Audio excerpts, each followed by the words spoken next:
Hey, my name is Ian Guenter. I own and operate OA Leather Supply, and today we're going to be doing a full review and demo of the Techsew SK-4 Leather Skiving machine. So without further ado, let's get right into it.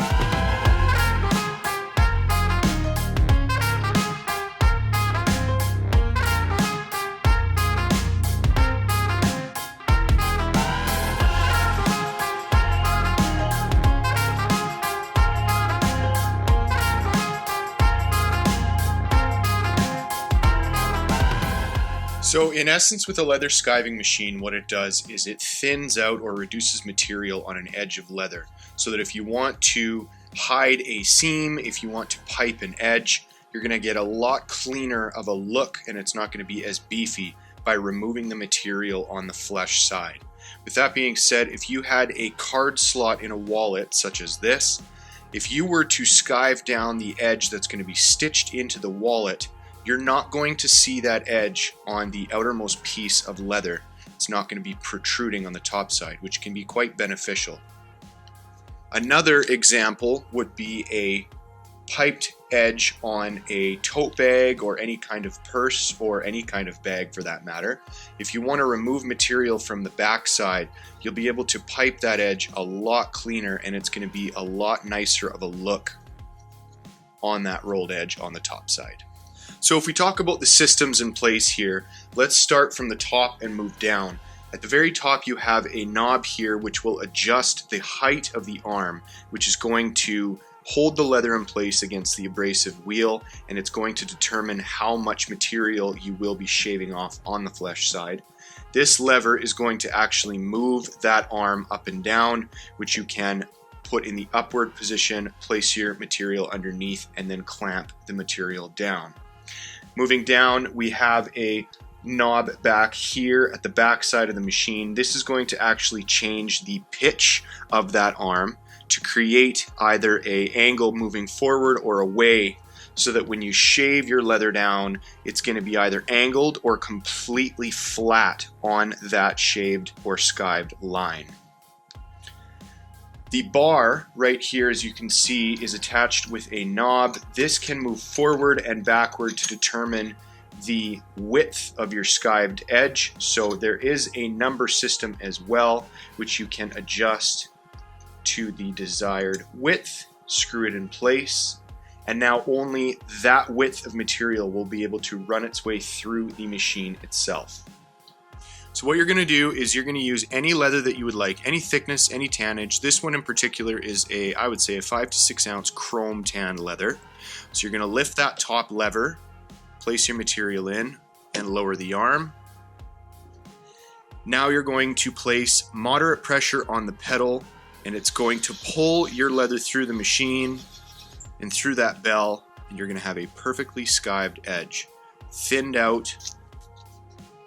Reduce that amount of material, as you can see there. We have not changed the pitch of the arm, so you have a very flat and uniform skived edge there, as you can see. And with the width selected at a more narrow width, it hasn't skived very much material off. So now I will use a vegetable tan piece of leather. Same process, lift the lever, place it down, apply pressure. The abrasive wheel pulls the leather through the machine, and now you have a very nicely skived edge on that leather as well. So like I said, you can use any tannage you'd like. Works very well. It's very sharp. We can adjust that width to get a wider skived edge like this one, as you can see here, previously done.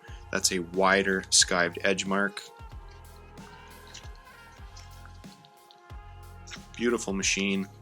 Very, very sharp as well, so don't put your fingers in here. Do not stick anything in here except the material, and once you have loaded it into place and are ready to go, make sure that your hands are away from the machine, holding your leather while the abrasive wheel actually pulls it through. You will not have to apply any external pressure or pulling action as this leather goes through. It goes through completely on its own, but you're going to want to guide it so that it's going to be touching that width bar, and it's not going to be going all over the place, but that is about it. You don't have to place any extra force on it. The machine will do the rest of the work for you.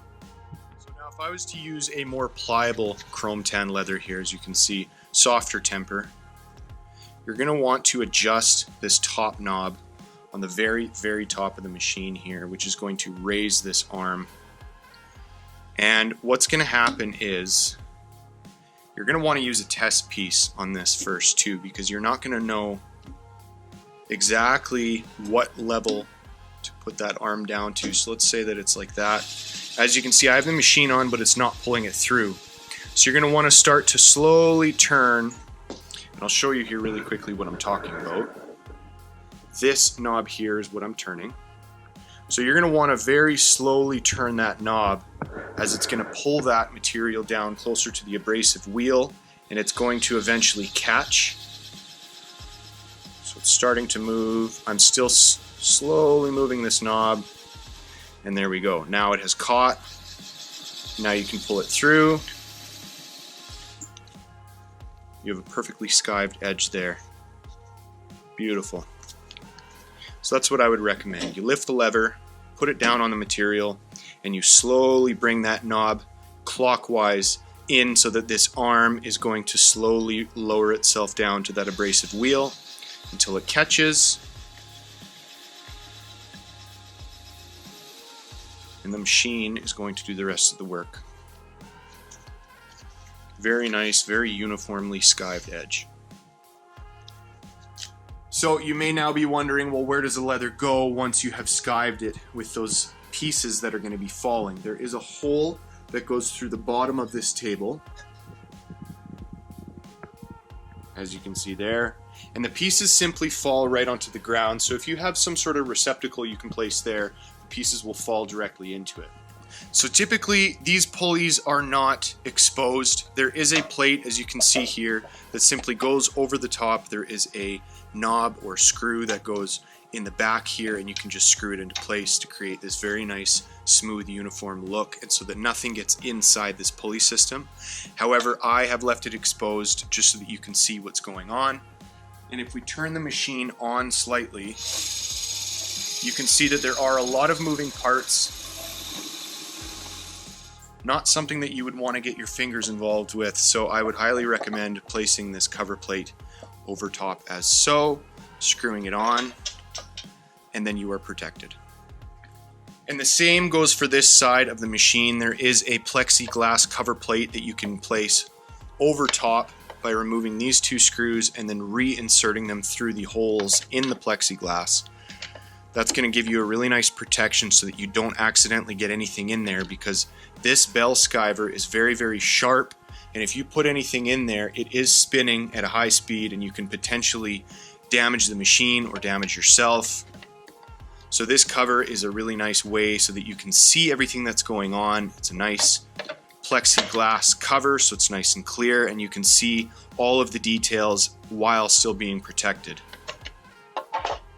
So that just about wraps up this quick little demo for you. There are still tons of bells and whistles on this machine, such as this brass arm can actually adjust the abrasive wheel right out of the bell so that you can sharpen it or get material out of there. There's still lots of features on this machine, and everything is very nicely laid out in the instruction manual that comes with this machine as well. If you're still on the fence about getting a skiving machine, I would highly recommend this SK-4 from Techsew. It's a beautiful machine, very well made. Everything is very solid on it, precisely crafted so that you're going to be able to use this machine for many years to come. So with that being said, I highly recommend it to anybody. And like I always say in the end of my videos, if you ever need any answers, or if you ever need to inquire about something further, do not hesitate to reach out to either myself or the Techsew team. Everyone's here to help. I hope you enjoyed this video. I highly recommend the Techsew SK-4 Leather Skiving Machine.